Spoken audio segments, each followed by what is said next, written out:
no cat to accompany me on today's SAT ACT practice question. Instead, over my right shoulder, you may see an Andean condor.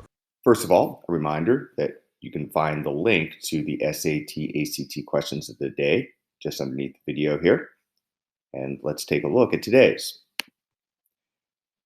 March 24th. In 1927, Charles Lindbergh earned instantaneous fame for becoming the first person to fly solo across the Atlantic.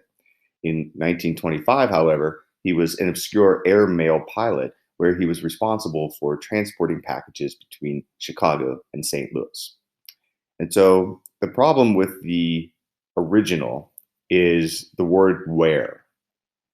And a lot of times people misuse the word, but it only can be, of course, in reference to a place. And so if it's talking about this part of the sentence, he was an obscure airmail pilot. Where is the where?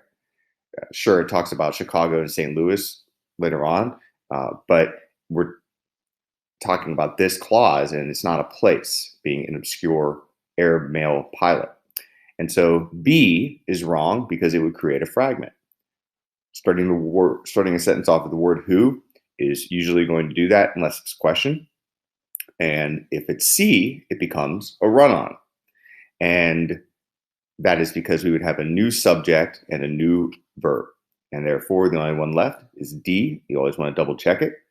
In 1925, however, he was an obscure airmail pilot responsible for transporting packages. And you see that that one is also the most simplified version of it.